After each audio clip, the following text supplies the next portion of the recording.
हमारे बीच हमारे मुख्य उद्घाटक हमारे बीच पहुंच चुके हैं। कार्यकर्ताओं में उमंग उत्साह दिख रहा है। आज के हमारे कार्यक्रम के मुख्य उद्घाटक माननीय श्री अमित शाह जी, गृह मंत्री, सहकारिता मंत्री भारत सरकार। विशिष्ट अतिथि माननीय श्री योगी आदित्यनाथ जी, माननीय मुख्यमंत्री उत्तर प्रदेश। अन्य अतिथियों में माननीय श्री BL वर्मा जी, सहकारिता एवं पूर्वोत्तर विकास राज्य मंत्री भारत सरकार। माननीय श्री मुकुट बिहारी वर्मा जी, सहकारिता मंत्री उत्तर प्रदेश। और साथ ही स्वागताध्यक्ष माननीय श्री संतोष गंगवार जी, सांसद लोकसभा। हमारे सहकार भारती के राष्ट्रीय अध्यक्ष श्री रमेश वैद्य जी, सहकार भारती के राष्ट्रीय महामंत्री प्रोफेसर डॉक्टर उदय जोशी,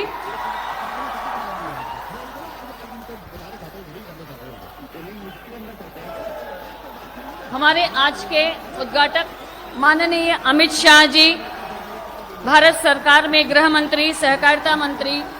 साथ ही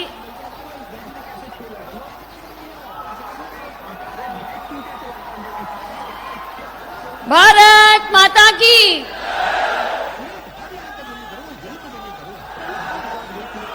कृपया अपना स्थान ग्रहण करेंगे।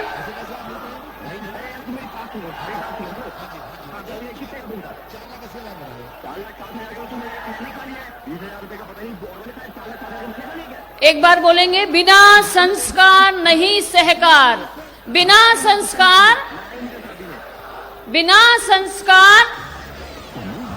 धन्यवाद। संपूर्ण भारतवर्ष में सहकारिता के क्षेत्र में राष्ट्रीय स्तर पर कार्य करने वाला एकमात्र संगठन है सहकार भारती, जिसके 7वें राष्ट्रीय अधिवेशन के उद्घाटन अवसर पर उपस्थित हुए हमारे सभी अतिथि महानुभावों का मैं पुनः सहकार भारती की ओर से स्वागत करती हूं और मंचस्थ अतिथियों के स्वागत और परिचय क्रम को मैं आगे बढ़ाते हुए सर्वप्रथम हमारे बीच विद्यमान भारत सरकार में केंद्रीय गृह एवं प्रथम सहकारिता मंत्री माननीय अमित शाह जी, जिन्होंने सहकारिता की छोटी से छोटी इकाई पैक्स से DCCB से लेकर स्टेट कोऑपरेटिव बैंक सभी में चुनाव लड़कर नेतृत्व प्रदान किया है और आप ऐसे प्रैक्टिकल कॉरपोरेटर हैं। आपका हम करतल ध्वनि से स्वागत करते हैं। आपका मानना है कि देश का आर्थिक विकास सहकारिता से ही संभव है। हर एक व्यक्ति की समृद्धि का लक्ष्य लेकर भेदभाव को दूर करने की दृष्टि रखते हुए कार्य करने वाले माननीय अमित शाह जी के स्वागत के लिए मैं सहकार भारती के राष्ट्रीय अध्यक्ष माननीय श्री रमेश वैद्य जी से अनुरोध करती हूं, आज सहकार भारती के 7वें राष्ट्रीय अधिवेशन के उद्घाटक केंद्रीय गृह एवं सहकारिता मंत्री माननीय अमित शाह जी का सहकारी उपवर्ण पुष्प गुच्छ से स्वागत करेंगे एवं स्मृति चिन्ह भेंट करेंगे।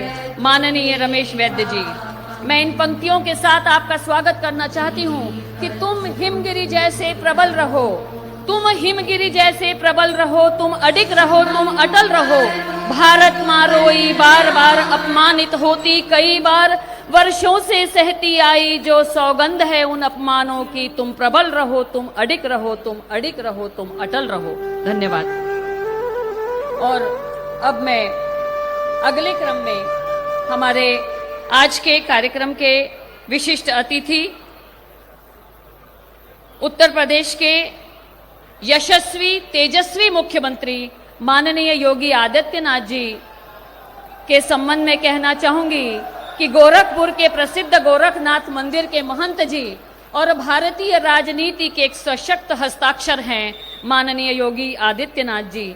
विज्ञान के छात्र, राजनीति के प्रणेता, धर्म व संस्कृति के रक्षक, प्रदेश का वैज्ञानिक दृष्टिकोण के साथ धार्मिक आध्यात्मिक संरक्षण करते हुए विकास करने वाले यशस्वी मुख्यमंत्री जी का हम सब करतल ध्वनि से स्वागत करते हैं, अभिनंदन करते हैं। आपने उत्तर प्रदेश का क्राइम रेट कम करने का सार्थक कार्य किया है, इसके लिए भी हम सब आपका, पूरे देश से आई जनता आपका हार्दिक स्वागत और अभिनंदन करती है। और आपके स्वागत के लिए मैं अनुरोध करूंगी हमारे सहकार भारती के राष्ट्रीय महामंत्री डॉक्टर उदय जोशी जी से। इन पंक्तियों के साथ मैं भी स्वागत करना चाहूंगी कि मस्त योगी है कि हम सुख देख कर सबका सुखी हैं। मस्त योगी हैं कि हम सुख देख कर सबका सुखी हैं, और अजब मन है कि हम दुख देख कर सबका दुखी हैं। तुम हमारी चोटियों की बर्फ को यूं मत कुरे दो, दहकता लावा हृदय में है कि हम ज्वालामुखी हैं, है कि हम ज्वालामुखी हैं। और अब स्वागत के अगले क्रम में श्री BL वर्मा जी हमारे बीच में हैं। इनके स्वागत के लिए मैं आमंत्रित करूंगी श्रीमती वंदना वर्मा जी को। श्री BL वर्मा जी बदायूं से हैं, राज्यसभा सांसद हैं, केंद्र सरकार में सहकारिता एवं पूर्वोत्तर विकास राज्य मंत्री है। आपका भी हम हृदय से स्वागत करते हैं। आपको पुष्पगुच्छ भेंट कर और सहकारी उपकरण भेंट कर स्वागत कर रही हैं श्रीमती वंदना वर्मा जी। साथ ही आप स्मृति चिन्ह भी आपको हम सब की ओर से भेंट करेंगी।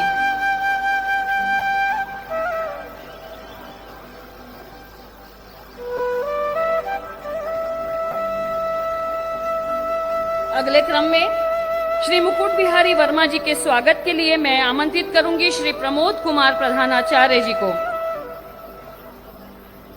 श्री मुकुट बिहारी वर्मा जी सहकारिता मंत्री हैं उत्तर प्रदेश में।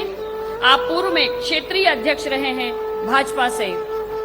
माननीय मुकुट बिहारी वर्मा जी का स्वागत कर रहे हैं श्री प्रमोद कुमार प्रधानाचार्य जी।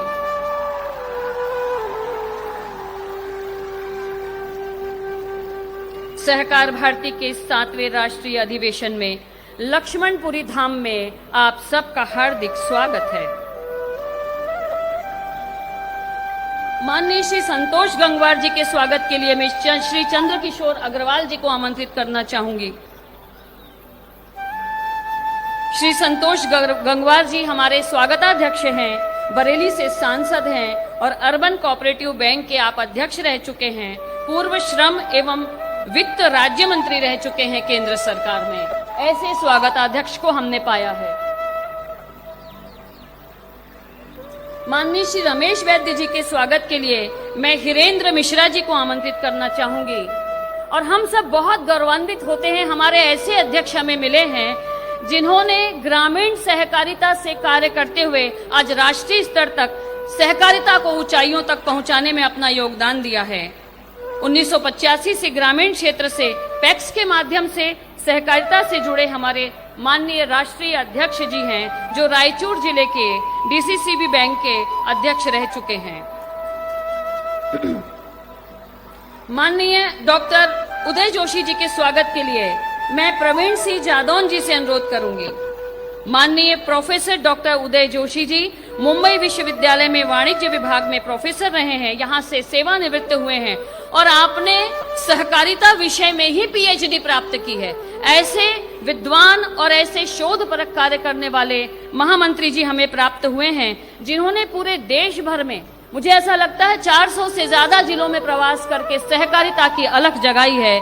ऐसे हमारे डॉक्टर उदय जोशी जी का हम स्वागत करते हैं। आप NCDC के जनरल काउंसिल के मेंबर हैं और NAFCP के डायरेक्टर हैं। 2015 से लगातार आप महामंत्री हैं।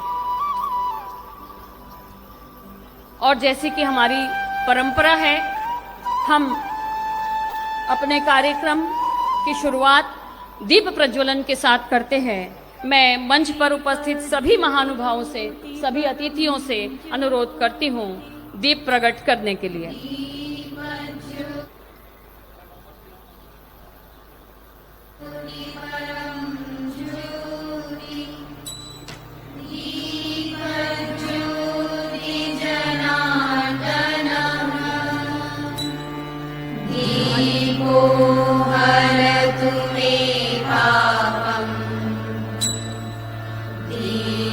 ज्योति नमोस्तुते।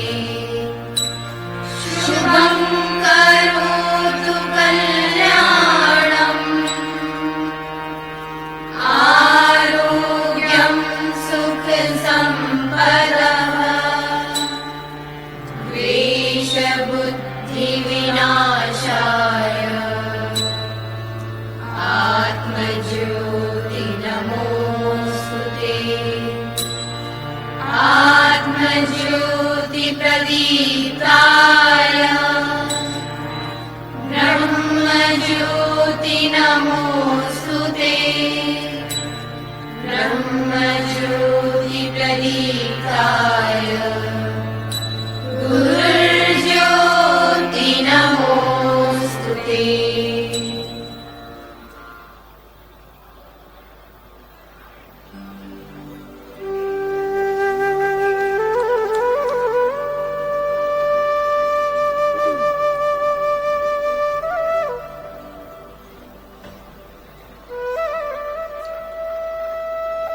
बिना संस्कार नहीं सहकार, बिना सहकार नहीं संस्कार के ध्येय वाक्य के साथ सहकार भारती सहकारिता के क्षेत्र में कार्य कर रही है। सहकारिता के क्षेत्र में शुद्धि, वृद्धि और समृद्धि के लिए समर्पित है सहकार भारती। ऐसी सहकार भारती संगठन के 7वें राष्ट्रीय अधिवेशन के अवसर पर कार्यक्रम के उद्घाटन हेतु उपस्थित महानुभावों का हम स्वागत करते हैं। कार्यक्रम को आगे बढ़ाते हुए उद्बोधन की कड़ी में माननीय डॉक्टर उदय जोशी जी, राष्ट्रीय महामंत्री सहकार भारती, आपसे अनुरोध है आप मंच पर उपस्थित होकर अपना उद्बोधन प्रस्तुत करें।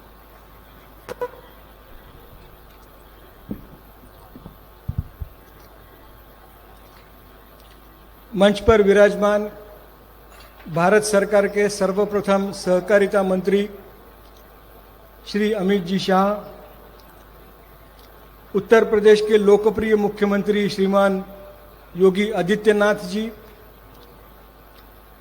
सहकारिता के केंद्रीय राज्य मंत्री श्रीमान BL वर्मा जी, उत्तर प्रदेश सहकारिता मंत्री श्रीमान मुकुट बिहारी जी, इस राष्ट्रीय अधिवेशन के स्वागताध्यक्ष मान्यवर सांसद श्री संतोष गंगवार जी, सहकार भारती के राष्ट्रीय अध्यक्ष श्री रमेश वैद्य जी, उत्तर प्रदेश के अध्यक्ष श्री रमाशंकर जायसवाल जी, महामंत्री श्री प्रवीण जादौन जी और मंच के सम्मुख उपस्थित लगभग सभी नेशनल फेडरेशन के अध्यक्ष, सहकारिता की गणमान्य हस्तियां, जिसमें मुख्य रूप से मैं उल्लेख करना चाहूंगा श्री दिलीप भाई संघानी जी का, जो NCOI के वर्तमान में अध्यक्ष है। कोऑपरेटिव का जो एक सबसे बड़ा ब्रांड है अमूल, उसके ब्रांड एम्बेसडर श्रीमान सोडी जी, हमारे सिक्किम प्रदेश के अध्यक्ष श्रीमान मंगलजीत राय, रिजर्व बैंक के निदेशक श्रीमान सतीश जी मराठे, श्री ज्योतिंद्र भाई मेहता और लगभग 27 प्रदेश और 600 से अधिक जिला केंद्रों से आए हुए सहकार भारती के कार्यकर्ता बंधु और बहनें, आज सहकार भारती के इतिहास में ये स्वर्णिम अवसर है कि सहकार भारती के पूरे देश से दायित्ववान और चिन्हित ऐसे कार्यकर्ताओं को यहां पर हम लोगों ने निमंत्रण दिया था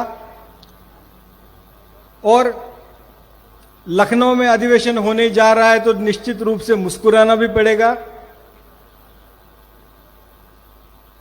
कि केंद्र सरकार के प्रथम सहकारिता मंत्री श्रीमान अमित भाई और उत्तर प्रदेश के तेजस्वी मुख्यमंत्री श्रीमान योगी आदित्यनाथ जी आज हमारे राष्ट्रीय अधिवेशन में उद्घाटन के इस अवसर पर उपस्थित रहे हैं। बिना संस्कार नहीं सहकार, इस घोषवाक्य के साथ विगत 40 वर्षों से सहकार भारती पूरे भारतवर्ष में 27 प्रदेश और 600 से अधिक जिला केंद्रों में काम करती है। स्वाभाविक रूप से सहकार भारती से संबंधित जितने भी कार्यकर्ता बैंक और क्रेडिट से आए थे, उनके साथ सहकार भारती ने कार्य का प्रारंभ किया।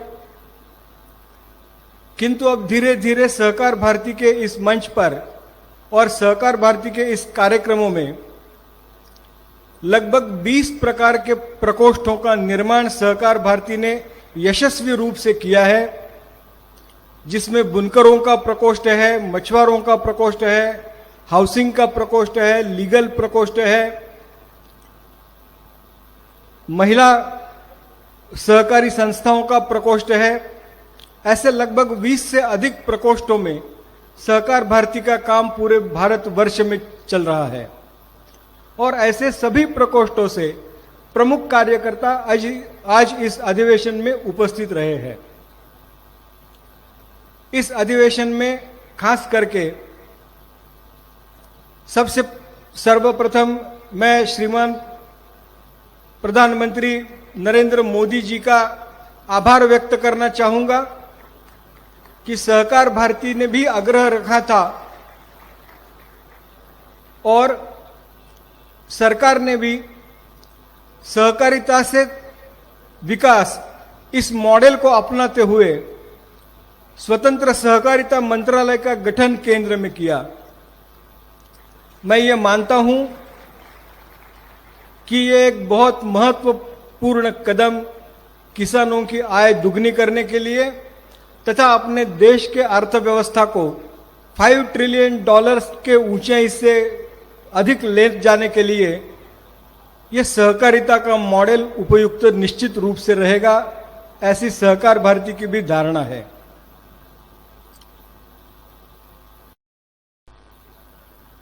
स्थायी आर्थिक विकास में अधिक गति लाने के लिए नए कोऑपरेटिव्स के डायमेंशंस, जैसे हमने कोरोना के काल में अनुभव किया है कि समाज का बहुत प्रमाण में आर्थिक शोषण हुआ। सहकार भारती का ये आग्रह है, सहकार भारती का ये प्रयास भी है कि आने वाले समय में हमारे सारे कार्यकर्ताओं को भी हमने प्रार्थना करी है कि आने वाले समय में हमारा सारा ध्यान health cooperatives, new dimension cooperatives की तरफ होना चाहिए, जैसे कि सोलर एनर्जी है, इंश्योरेंस है, पानी का डिस्ट्रीब्यूशन है। ऐसे विभिन्न प्रकार के फील्ड में जिस प्रकार का विदेशों में अनुभव रहा है सफलता का, उस प्रकार का अनुभव अपने देश में सभी लोगों को लेने के लिए ये नए डायमेंशन कोऑपरेटिव्स की भी आवश्यकता है। मैं इस मंच से सहकार भारती की तरफ से सरकार को आग्रह करना चाहूंगा कि इस प्रकार के नए कोऑपरेटिव डायमेंशन के लिए भी मार्ग प्रशस्त करने की आवश्यकता है।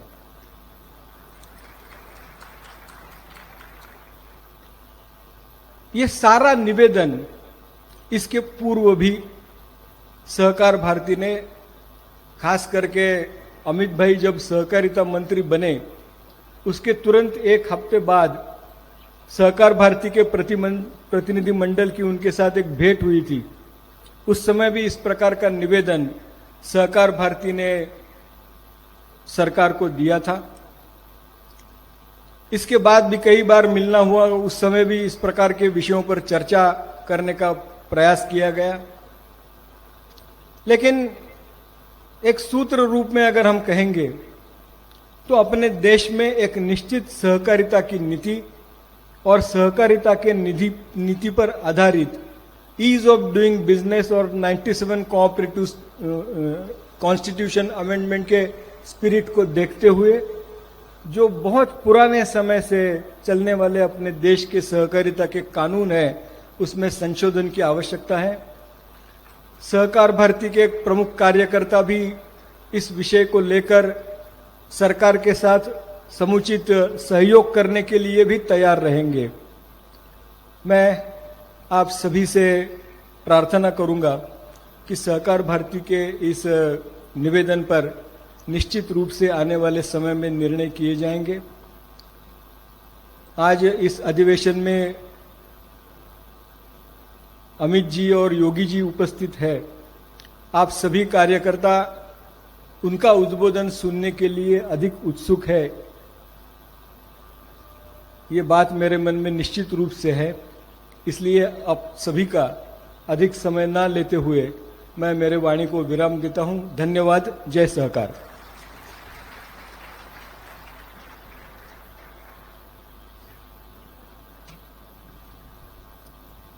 धन्यवाद डॉक्टर उदय जोशी जी। और कार्यक्रम को आगे बढ़ाते हुए अब हम सहकार सुगंध स्मारिका के विमोचन के लिए हमारे आज के अतिथियों से नम्र निवेदन करेंगे। सहकार सुगंध पत्रिका में हम सबको जो विषय अभी हमारे उदय जी ने रखे, इन सारे विषयों पर मार्गदर्शन मिलता है और यह मासिक पत्रिका सतत हम सबका ज्ञानवर्धन करती है। ऐसी सहकार सुगंध स्मारिका का विमोचन हो रहा है।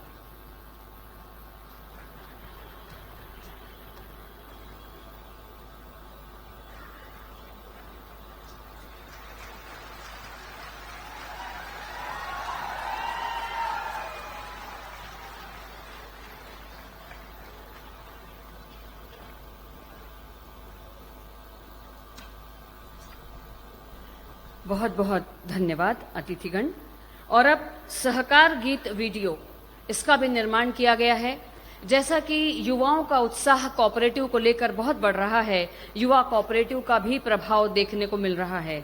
हमारे युवा गीतकार, लेखक और संगीतकार पुष्कर तिवारी, जो छत्तीसगढ़ सहकार भारती के कार्यकर्ता हैं, इन्होंने गीत तैयार किया है। इसके विमोचन के लिए मैं उनको मंच पर आमंत्रित करती हूं।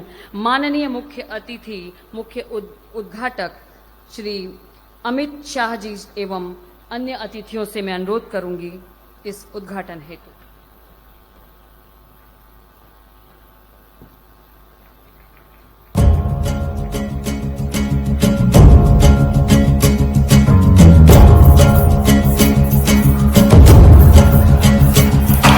सामाजिक जीवन को अर्थ देती है, कार्यरत जन जन को समर्थ करती है। सामाजिक जीवन को अर्थ देती है, कार्यरत जन जन को समर्थ करती है।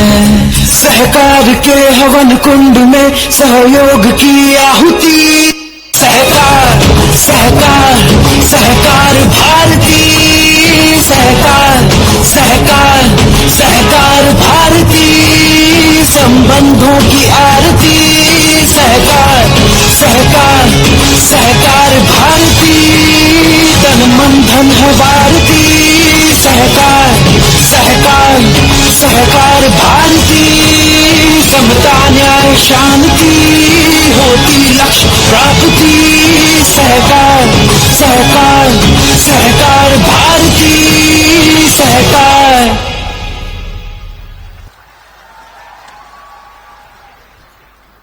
भारत माता की।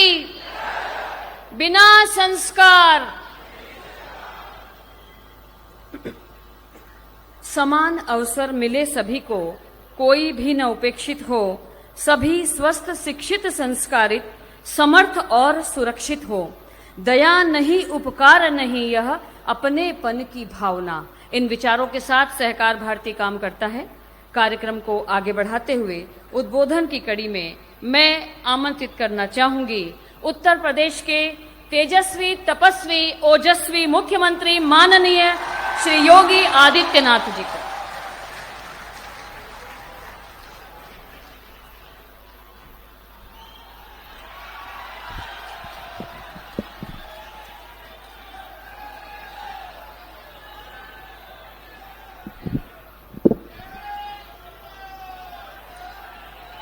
सहकार भारती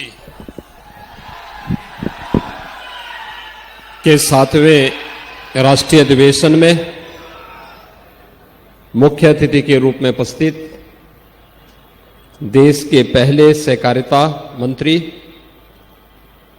और यशस्वी गृह मंत्री माननीय श्री अमित शाह जी, केंद्रीय सहकारिता राज्य मंत्री माननीय श्री BL वर्मा जी,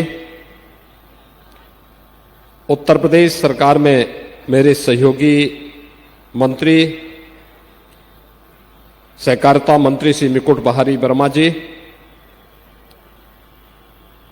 सहकार भारती के 7वें राष्ट्रीय अधिवेशन के स्वागताध्यक्ष पूर्व केंद्रीय मंत्री श्री संतोष गंगवार जी, सहकार भारती के राष्ट्रीय अध्यक्ष सम्मानित श्री रमेश वैद्य जी, राष्ट्रीय महामंत्री डॉक्टर उदय जोशी जी, सहकार भारती उत्तर प्रदेश के अध्यक्ष श्री रमाशंकर जायसवाल जी, प्रदेश के महामंत्री डॉक्टर प्रवीण सिंह चौधरी जी, देश के 27 राज्यों से 600 से अधिक जनपदों से यहां पर पहुंचे 3000 से अधिक सहकार भारती से जुड़े हुए सभी प्रतिनिधिगण, मैं सहकार भारती के 7वें राष्ट्रीय अधिवेशन के अवसर पर प्रदेश की राजधानी लखनऊ में आज के समारोह के मुख्य अतिथि केंद्रीय सहकारिता और गृह मंत्री माननीय श्री अमित शाह जी का हृदय से स्वागत और अभिनंदन करता हूं। देश के कोने कोने से उपस्थित आप सभी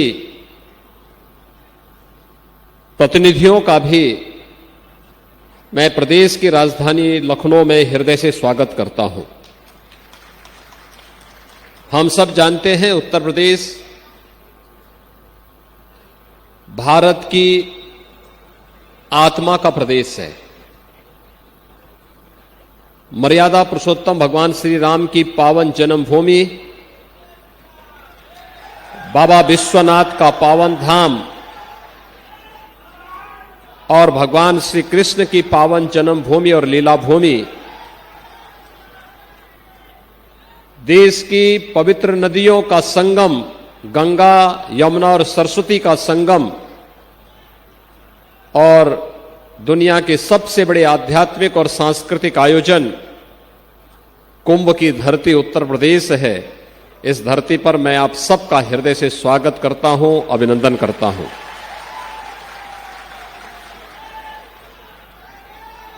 सहकारिता की बात हो तो सहकारिता भारत की जीन्स का पार्ट है। ये भारत की आत्मा है और इसका अगर दर्शन करना हो सही मायने में तो गांव गांव में होने वाले वे आयोजन जिसमें प्रशासन शासन की कोई सहभागिता नहीं होती है, आपस में मिल बांट करके हर व्यक्ति की जो क्षमता होती है, जो योग्यता होती है, वह व्यक्ति जब योगदान देता है तो आयोजन कितना व्यवस्थित तरीके से संपन्न हो जाता है। उत्तर भारत में गांव-गांव में होने वाले यज्ञ के आयोजन उसके एक आदर्श उदाहरण के रूप में हम सबके सामने हैं। आप देखते होंगे उसमें, आप जाएंगे उत्तर प्रदेश के गांवों में, बिहार के गांवों में, तो यहां पर यज्ञ का आयोजन गांव समिति तय करती है। यज्ञ के आयोजन के लिए कोई पूंजी एक व्यक्ति दे, यह कभी स्वीकार्य नहीं होता। यह स्वीकार्य नहीं होता। गांव में हर परिवार अपनी क्षमता के अनुरूप उसमें योगदान देता है। हर व्यक्ति उसके साथ लगता है। पुरोहित होगा तो आचार्य का काम करेगा, मजदूर होगा तो यज्ञशाला के निर्माण में योगदान देगा, किसान होगा तो अपने घर से फसल उपज वहां पर यज्ञ के लिए उपलब्ध करवाएगा, कारपेंटर है तो यज्ञशाला को छाने का काम भी करेगा।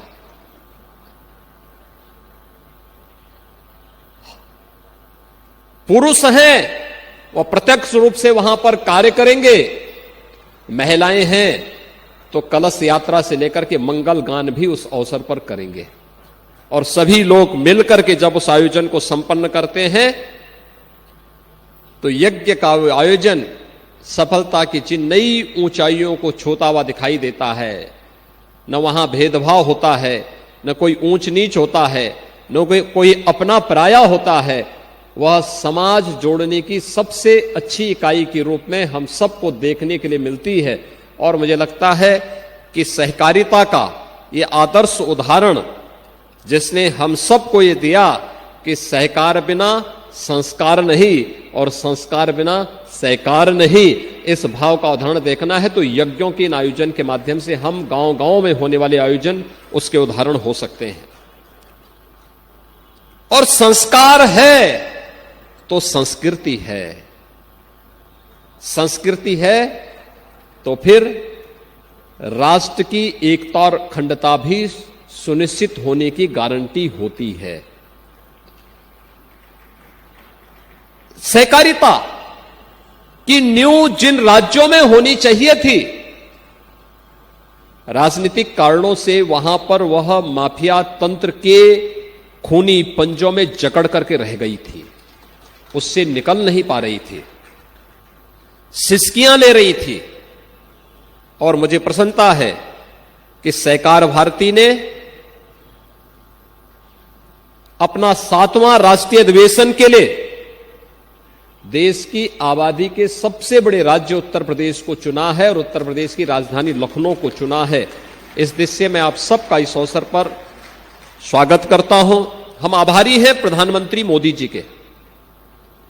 आप सब जानते हैं प्रधानमंत्री मोदी जी ने देश के अंदर प्रधानमंत्री बनने के बाद देश को प्रत्येक क्षेत्र में एक नई दृष्टि दी है, एक नया नेतृत्व दिया है। देश के मानस को बदलने में और भारत की राजनीति को विश्वसनीयता का प्रतीक बनाने में जो योगदान दिया है वह अविस्मरणीय है, अभिनंदनीय है। और हम आभारी हैं कि सहकार भारती जिस बात को लेकर के वर्षों से मांग करती थी कि देश के अंदर सहकारिता मंत्रालय का गठन होना चाहिए, और वह गठन किया भी, और गठन करने के साथ ही एक तेजस्वी मंत्री के रूप में भारत के यशस्वी गृह मंत्री जी को इसका दायित्व देकर के सहकारिता आंदोलन को एक नई ऊंचाइयों तक पहुंचाने का कार्य किया है।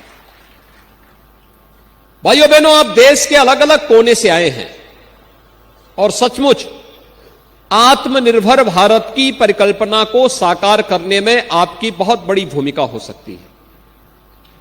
प्रधानमंत्री जी ने यह मंत्र देश के अंदर इस सदी की सबसे बड़ी महामारी के दौरान दिया।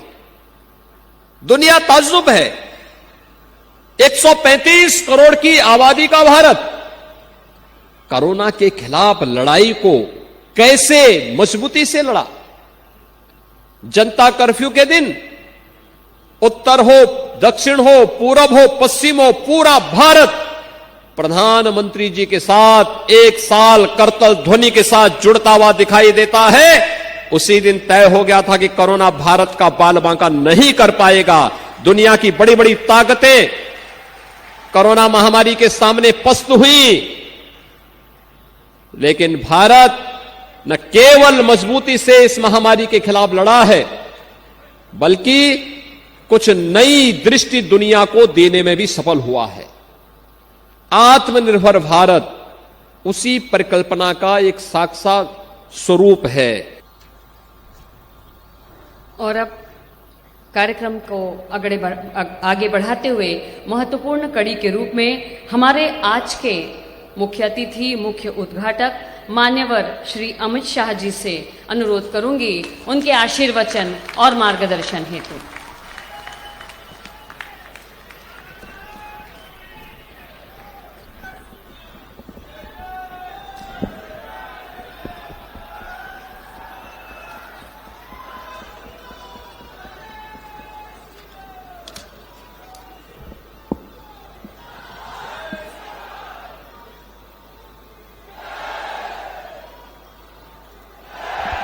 मेरे साथ मंच पर उपस्थित उत्तर प्रदेश के यशस्वी मुख्यमंत्री श्रीमान योगी आदित्यनाथ जी, सहकार भारती के अध्यक्ष श्रीमान रमेश वैद्य जी, श्री BL वर्मा जी, भारत सरकार में मेरे साथी सहकारिता राज्य मंत्री डॉक्टर उदय जोशी जी, सहकार भारती के महामंत्री श्री मुकुट विहारी वर्मा जी, उत्तर प्रदेश के सहकारिता मंत्री,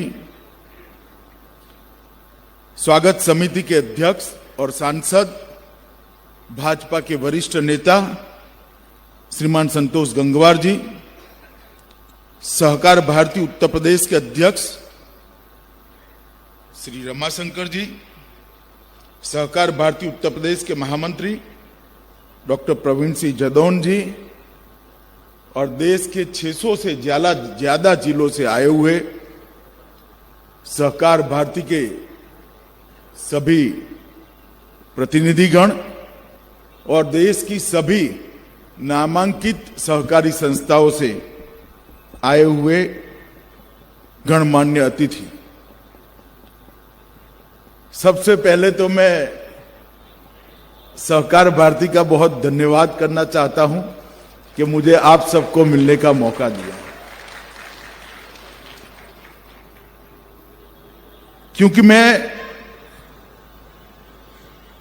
बहुत लंबे समय से सहकारिता से जुड़ा हुआ एक कार्यकर्ता हूं। पैक्स से लेकर एपेक्स तक सभी प्रकार के चुनाव लड़ा भी हूं, जीता भी हूं, हारा भी हूं, और सहकारिता के अंदर किस प्रकार के परिवर्तन करने से धीरे धीरे कालबाह्य होती जा रही सहकारिता को आगे बढ़ाया जा सकता है, इसमें योगदान करने वाले ढेर सारे लोगों को जानता भी हूं। तो उसी उपलक्ष्य में आज सहकार भारती के राष्ट्रीय अधिवेशन में उपस्थित होकर बहुत आनंद हो रहा है। और दूसरा, मैं गुजरात से हूं। मैं स्वयंसेवक बना तब से वकील साहब को देखा है, सुना है, बड़े सम्मान के साथ वकील साहब की बातों को ग्रहण कर अपने जीवन को एक निश्चित रास्ते पर ले जाने का प्रयास भी किया है। और आज जब सहकार भारती के मंच पर हूं तो मेरे लिए यह भी बड़ा भावुक क्षण है कि लक्ष्मण राव जी का सहकार भारती की स्थापना से लेकर उनका देह नहीं रहा तब तक सहकार भारती से अटूट नाता रहा। और आज मैं यहां इसी मन से उनको बड़ी विनम्रता से के साथ कार्यांजलि दे पाऊं, इस प्रकार का मौका आप लोगों ने मुझे दिया है। मित्रों, सहकारिता के क्षेत्र के अंदर सहकारिता के सत्व के संरक्षण और संवर्धन करने वाली, सहकारिता के अंदर प्रशिक्षण की चिंता करने वाली, सहकारिता के अंदर सहकारिता की भावना को मूल रूप से संवर्धित करने वाली देश में और कोई अखिल भारतीय संस्था नहीं है। मेरी जानकारी में अकेली सहकार भारती ये काम करती है, जिसका उद्देश्य कोई चुनाव लड़ना नहीं है सरकार, जिसका उद्देश्य सहकारिता के माध्यम से कुछ प्राप्त करना नहीं है। सहकार भारती का उद्देश्य सहकारिता को मजबूत कर सहकारिता की भावना को मजबूत कर देश के विकास में सहकारिता योगदान कर पाए, कंट्रीब्यूट कर पाए, एक प्रकार का मजबूत आंदोलन बनाना है सहकार भारती का उद्देश्य। एक प्रकार से निर्मल प्रकार की बहुत अच्छे उद्देश्य वाली और पवित्र तरह से चलती ये संस्था है। इसलिए मैं आप सबको इसके कार्यकर्ता होने के नाते, इसके प्रतिनिधि होने के नाते मैं बहुत बहुत बधाई देना चाहता हूं। और आप जब सहकारिता का काम कर रहे हो, सहकार भारती का काम कर रहे हो, तब आप इतना जरूर याद रखना कि आप आत्मनिर्भर भारत के लक्ष्य को पूर्ति का एक साधन बनकर काम कर रहे हो।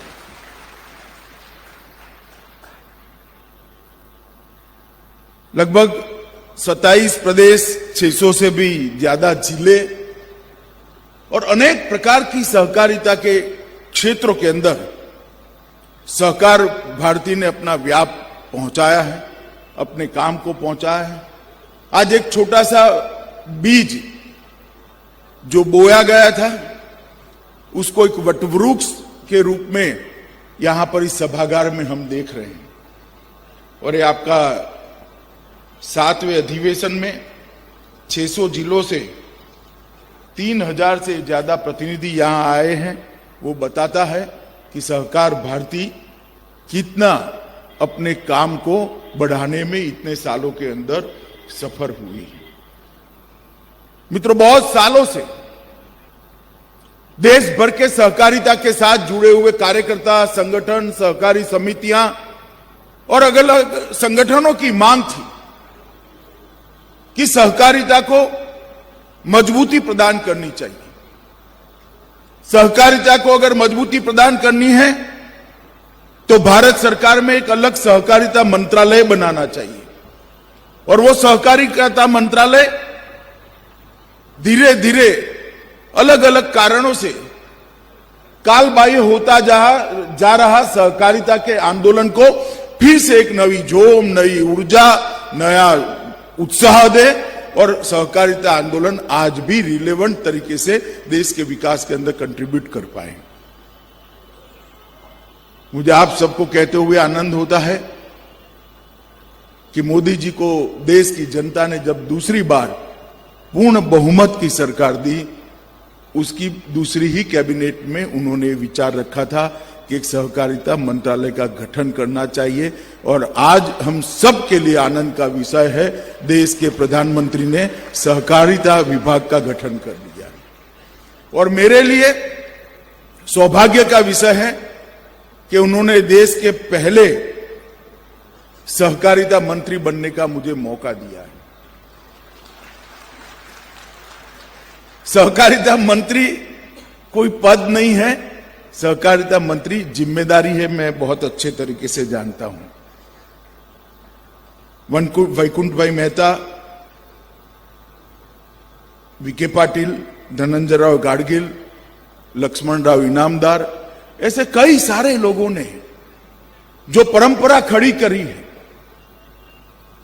जिस प्रकार से सहकारिता को भारत की आत्मा के साथ ओतप्रोत किया है, इस यात्रा को आगे ले जाना, उसको गति देना, उसको नई दिशा देना और गंतव्य स्थान पर पहुंचाना एक बहुत बड़ी जिम्मेदारी है, मुझे मालूम है। मगर सहकारिता की जब बात करते हैं तो बहुत सारे लोग इस तरह से देखते हैं कि भाई अब कैसे है टिकेगा, इसकी रिलेवेंसी कितनी बच गई है, क्या कंट्रीब्यूट कर पाएगा। मैं सहकार मंत्री नाते उन सबको ये मंच का उपयोग करते हुए कहना चाहता हूं कि आपको भी मालूम नहीं होगा कि आप जिस लिज्जत पापड़ को खाते हैं वो एक सहकारिता की सक्सेस स्टोरी है।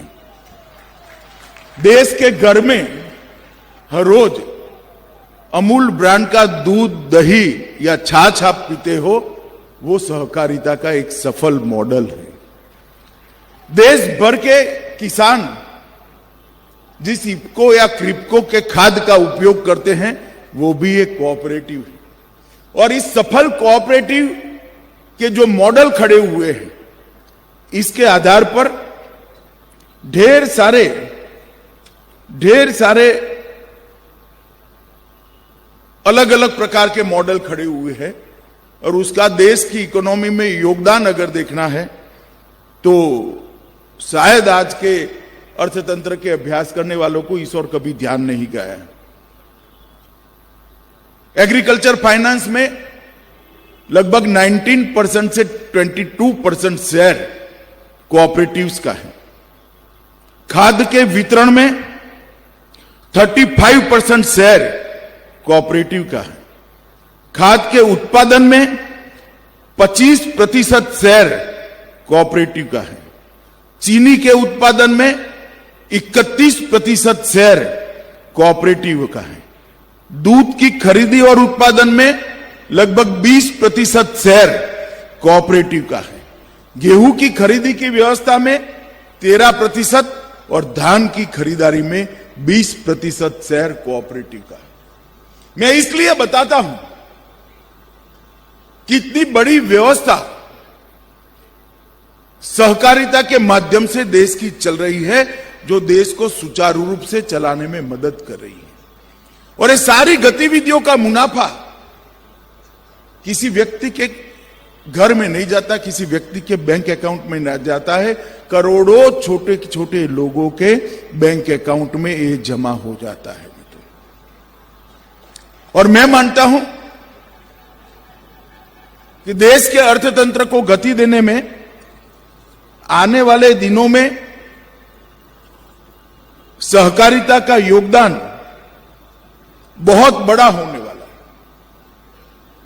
और आत्मनिर्भर भारत का स्वप्न तो सहकारिता आंदोलन के अलावे सिद्ध ही नहीं हो सकता, क्योंकि सहकारिता ही एक ऐसा जरिया है जिससे छोटे से छोटे व्यक्ति को सम्मान दिलाने का, छोटे से छोटे व्यक्ति की आय को बढ़ाने का काम हो सकता है। आर्थिक विकास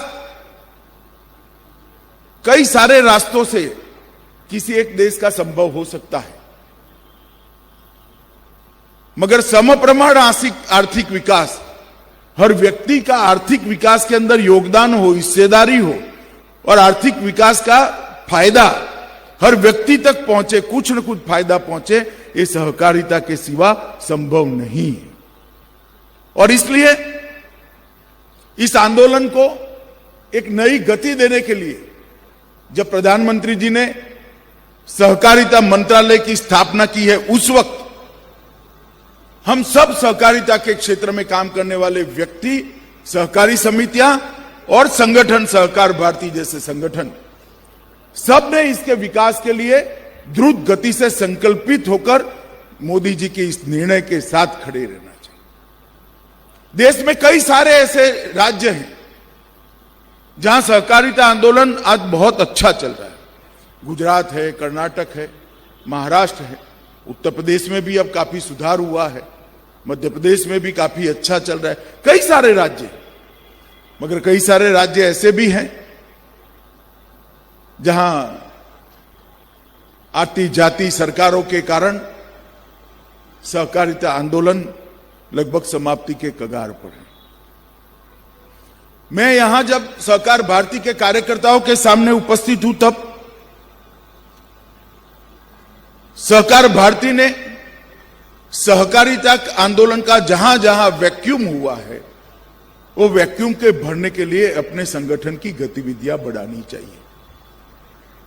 और देश के हर कोने में, देश के हर जिले में, देश की हर तहसील में और 10-15 साल में देश के हर गांव के अंदर सहकारिता का कोई न कोई सफल यूनिट चले, इस प्रकार से इस आंदोलन को गति देनी चाहिए। अगर ये करना है तो आपको काम के 3 हिस्से बनाने पड़ेंगे। संगठन का प्रचार प्रसार और व्याप बढ़ाने की 3 हिस्सों में रणनीति बनानी पड़ेगी। एक तो सहकारिता की दृष्टि से डेवलप स्टेट, सहकारिता की दृष्टि से डेवलपिंग स्टेट जैसे यूपी, और सहकारिता की दृष्टि से अनडेवलप्ड स्टेट। एक जमाने में सहकारिता बहुत अच्छी होती थी, मगर आज नहीं है। इस प्रकार के 3 राज्यों के हिस्से बनाकर अपनी अपनी संगठन को बढ़ाने का काम करना पड़ेगा। उसके ट्रेनिंग के लिए कानून के अंदर समयानुकूल परिवर्तन के लिए, पारदर्शी चुनाव के लिए, पारदर्शी रिक्रूटमेंट की पद्धति के लिए, खुला सदस्य पद हो इसके लिए, और ऑडिट जो होता है वो ऑडिट नियमित रूप से हो इसके लिए एक प्रकार से सभी सहकारी समितियों में आपने एक संस्कार का आरोपण करना पड़ेगा, संस्कार को हर समिति तक पहुंचाना पड़ेगा। तभी जाकर ये आंदोलन को गति मिल सकती है, तभी जाकर ये आंदोलन को वेग मिल सकता है। मित्रों, मोदी जी के नेतृत्व में भारत सरकार ने ढेर सारी चीजों को हाथ में लिया है। जैसे सहकार भारती के महासचिव जी ने कहा, मोदी सरकार व्यापक विचार विमर्श के बाद एक नई सहकार नीति लाने के लिए कृत संकल्प है और कुछ ही समय में सहकारिता मंत्रालय के माध्यम से इसकी गतिविधियों को हम शुरू करेंगे। इस देश की कृषि व्यवस्था में पैक्स उसकी आत्मा है। देश के सभी प्राइमरी एग्रीकल्चर सोसाइटी को कंप्यूटराइज करने का काम नरेंद्र मोदी सरकार कुछ ही समय के अंदर हाथ में लेने वाली है और हर पैक्स को डिस्ट्रिक्ट कोऑपरेटिव बैंक से जोड़ा जाएगा, डिस्ट्रिक्ट कोऑपरेटिव बैंक को स्टेट कोऑपरेटिव बैंक से जोड़ा जाएगा और स्टेट कोऑपरेटिव बैंक को नाबार्ड के साथ जोड़कर नाबार्ड से पैक्स तक एक पूरी पारदर्शी अकाउंटिंग सिस्टम से स्थानीय भाषा के अंदर हो, इस प्रकार के सॉफ्टवेयर का निर्माण भी हम करने जा रहे हैं। ये जो नए बदलाव हो रहे हैं, इसमें मल्टी स्टेट कोऑपरेटिव सोसाइटी के एक्ट के अंदर भी बहुत जल्दी से हम परिवर्तन करने जा रहे हैं।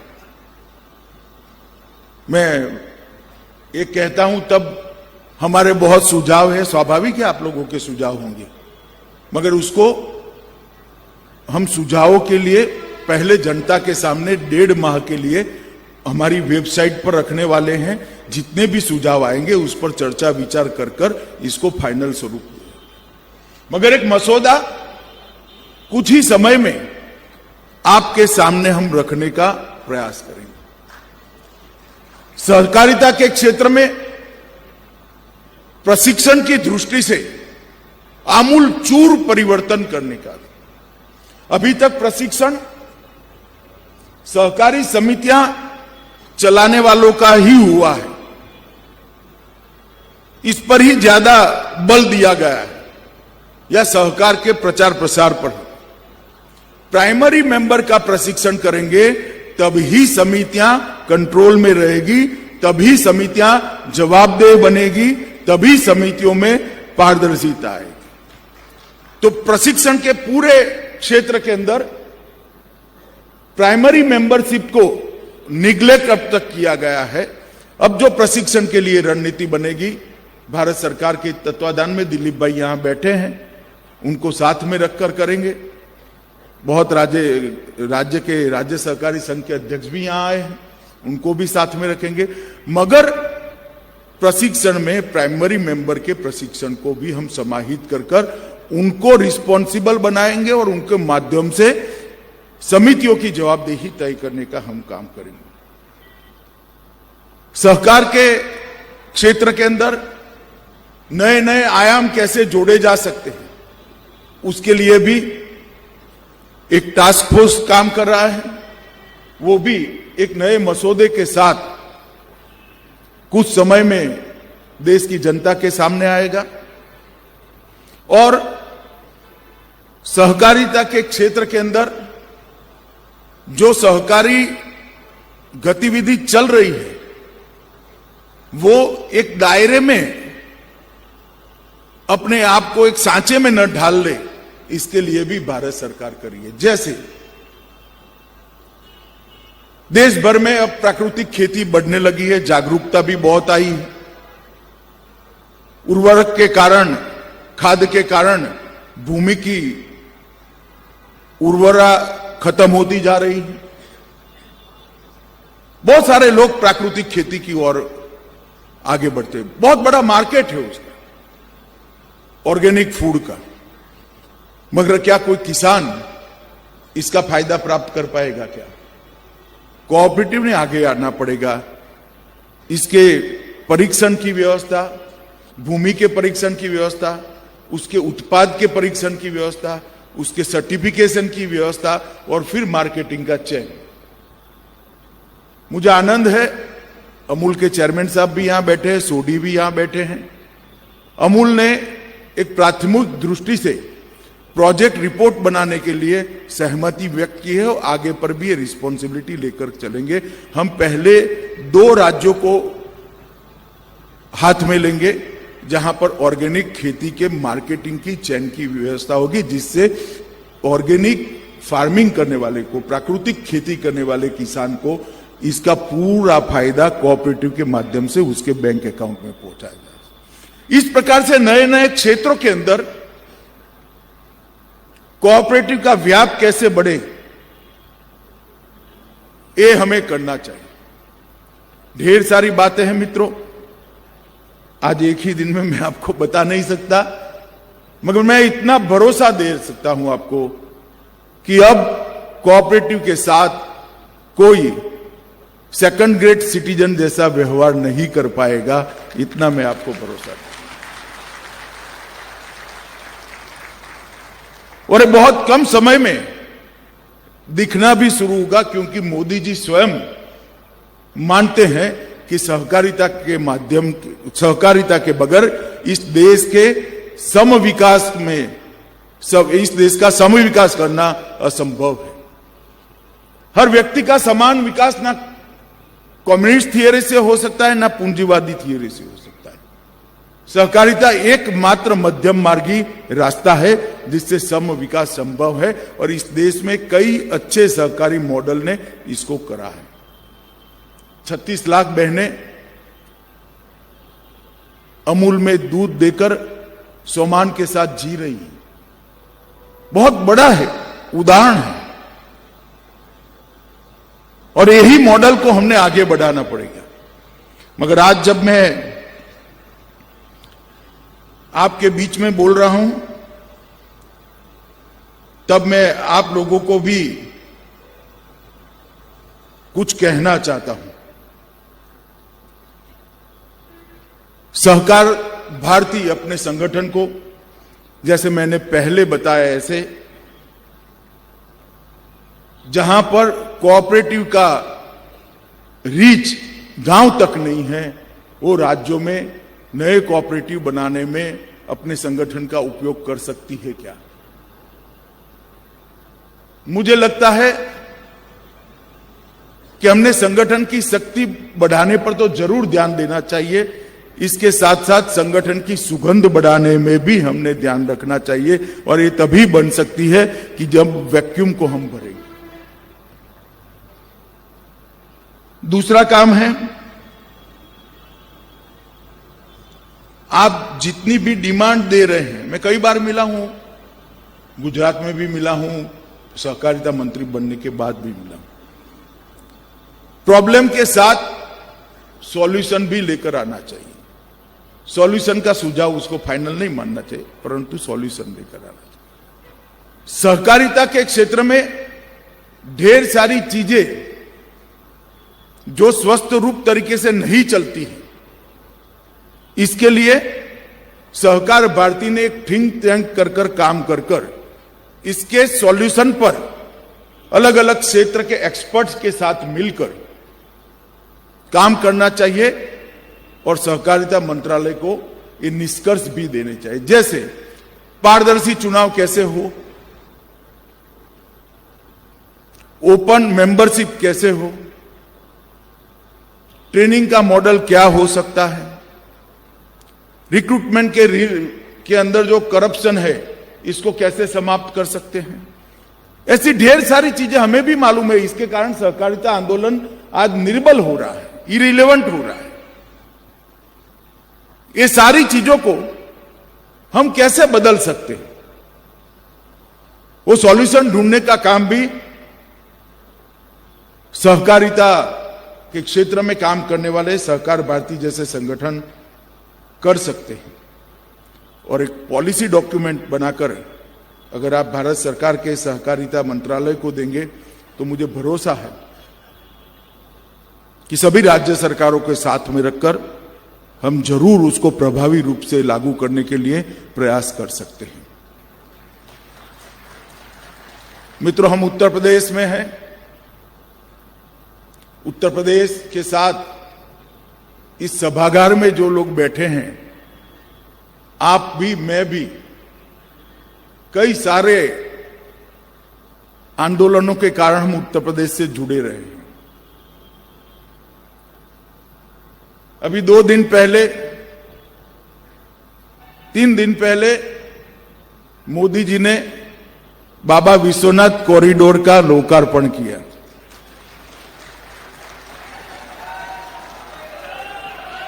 और भगवान काशी विश्वनाथ का ये ज्योतिर्लिंग औरंगजेब से लेकर आज तक जो श्रद्धालु वहां जाता था वो दुखी होकर आता था, वहां की स्थिति को देखकर। मेरा आप सबसे आग्रह है, सभी लोग हो सके तो काशी दर्शन करिए, कर जाना, दिव्य शांति का अनुभव आप लोग करें। काशी विश्वनाथ धाम को भव्यता और दिव्यता देने का काम देश के प्रधानमंत्री जी ने किया है। कई सालों से अयोध्या में राम जन्मभूमि स्थान पर भव्य श्री राम का मंदिर बने, इसके लिए देश और दुनिया के कई लोग लगे रहे, मगर वो शुभ दिन नहीं आता था। जब दूसरी बार मोदी जी को पूर्ण बहुमत मिला, कुछ महीने पहले ही मोदी जी ने उसका भूमि पूजन किया है और कुछ महीने बाद ही श्री राम जन्मभूमि के दर्शन करने का हमें सौभाग्य मिला। उत्तर प्रदेश एक ऐसा राज्य है जो देश का सबसे बड़ा सूबा है। 22 करोड़ की आबादी है। दुनिया के कई सारे देश की आबादी भी उससे 1/3 भी नहीं होती। मगर कई सालों से यहां की राजनीतिक व्यवस्था चरमराई हुई थी। 2017 में मोदी जी के नेतृत्व में यहां 300 सीटों के साथ सरकार बनी। योगी आदित्यनाथ जी उसके मुख्यमंत्री बने और आज मैं विश्वास के साथ कह रहा हूं, यूपी आज कंट्रीब्यूटर है। यूपी देश के विकास का ग्रोथ इंजन बना हुआ। सारे माफिया, सारी अव्यवस्थाएं, सारे भ्रष्टाचार को एक 5 साल के अंदर ही यूपी की सीमाओं के बाहर रखने का काम भारतीय जनता पार्टी की योगी आदित्यनाथ सरकार ने किया है। और आप सब लोग जब यहां आए हैं तो मेरा आप सबसे आग्रह है और योगी जी से भी आग्रह है, बाबा विश्वनाथ का प्रसाद और काशी की पुस्तिका आप सबको वो दे, जिसको आप घर पे भी ले जा सकें। और जहां तक हो सके आप सभी लोग बाबा विश्वनाथ के दर्शन करके जाइए। यही मेरी आप सबसे अभ्यर्थना है। मैं बहुत आशाओं के साथ आप सबके बीच में आया हूं।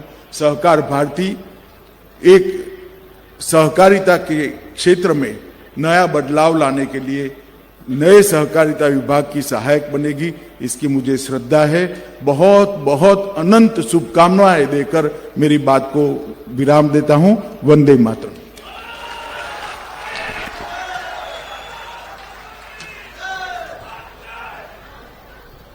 बहुत बहुत धन्यवाद माननीय श्री अमित शाह जी।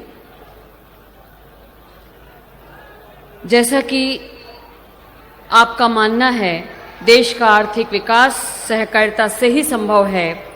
हर एक व्यक्ति की समृद्धि का लक्ष्य लेकर भेदभाव को दूर करने की दृष्टि रखते हुए कार्य करने वाले हैं माननीय अमित शाह जी। आपने हम सबका उत्साहवर्धन किया, मार्गदर्शन किया, इसके लिए हम पुनः पुनः आपका धन्यवाद करते हैं। सहकार भारती आई है, नई रोशनी लाई है। एक बार जोरदार उद्घोष करेंगे, सहकार भारती आई है। और अब आभार प्रदर्शन के लिए मैं प्रवीण जी को आमंत्रित करती हूं। सहकार भारती के इस सुंदर और भव्य आयोजन के उद्घाटन अवसर पर भारत सरकार के यशस्वी प्रथम सहकारिता गृह मंत्री आदरणीय अमित शाह जी, उत्तर प्रदेश के यशस्वी लोकप्रिय मुख्यमंत्री आदरणीय योगी आदित्यनाथ जी, भारत सरकार में सहकारिता एवं पूर्वोत्तर राज्य विकास मंत्री आदरणीय BL वर्मा जी, उत्तर प्रदेश के सहकारिता मंत्री आदरणीय मुकुट बिहारी वर्मा जी, इस सभागार में उपस्थित देश की सभी शीर्ष संस्थाओं के सभी सम्मानित सहकारी जन, उत्तर प्रदेश सरकार में सभी सम्मानित मंत्रिमंडल के सदस्य, यहां उपस्थित सभी मीडिया बंधुओं का हम हृदय से आभार व्यक्त करते हैं कि उनकी गरिमा में उपस्थित से हम सभी अभिभूत हैं। सभी को बहुत बहुत धन्यवाद, बहुत बहुत आभार। जय हिंद, जय सहकार।